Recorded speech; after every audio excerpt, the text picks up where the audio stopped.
लेकिन हम देखेंगे कि इंसानी याददाश्त कितनी कमजोर होती है। तो निजात के बाद उनका सहराए सीना में सफर शुरू होता है। यहाँ ना खेती बाड़ी है, ना पानी का कोई मुस्तकिल जरिया, शदीद धूप, भूख। लेकिन अल्लाह की मदद यहाँ भी जारी रहती है। जी, दस्तावेज के मुताबिक उन पर दो खास नेमतें नाजिल की गईं। एक तो बादल का एक टुकड़ा जो मुसलसल उनके सरों पर साया करता था, मतलब एक कुदरती एयर कंडीशनिंग। और दूसरी नेमत थी मन व सलवा।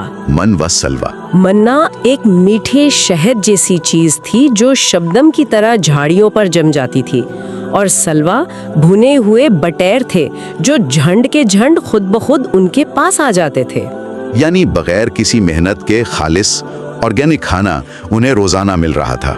ये किसी भी कौम के लिए एक ख्वाब जैसी जिंदगी थी। लेकिन यहीं पर कहानी एक बहुत ही अजीब मोड़ लेती है। वो उस आसमानी खाने से उकता गए।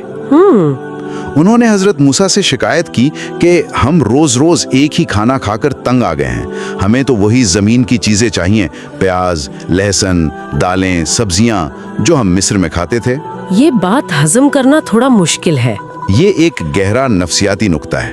उन्हें आज़ादी की नेमत और अल्लाह का फजल याद नहीं रहा, लेकिन गुलामी के दौर का खाना याद आ गया। अच्छा। इससे पता चलता है कि इंसान गैर मामूली चीज़ों का आदी होकर उनकी कद्र खो देता है और हमेशा जानी पहचानी मामूली चीज़ों में सुकून तलाश करता है, चाहे वो उसकी गुलामी की याद ही क्यों ना हो। बिल्कुल, उन्होंने दरअसल अल्लाह से कहा कि हमें आपके आसमानी मेन्यू के बजाय हमारा पुराना ज़मीनी मेन्यू चाहिए जो हमारी गुलामी की निशानी है।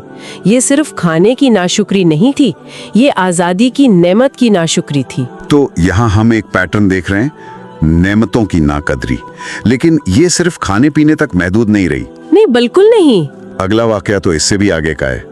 मेरा मतलब है सोने के बछड़े का वाकया। जी, हजरत मूसा कोए तौर पर तौरात लेने के लिए 40 दिन के लिए जाते हैं। उनकी गैर मौजूदगी में कौम क़यादत के खला का शिकार हो जाती है, और इसी खला को सामरी नामी एक शख्स पुर करता है। जी, और यहाँ ये दस्तावेज एक दिलचस्प बात की तरफ इशारा करती है।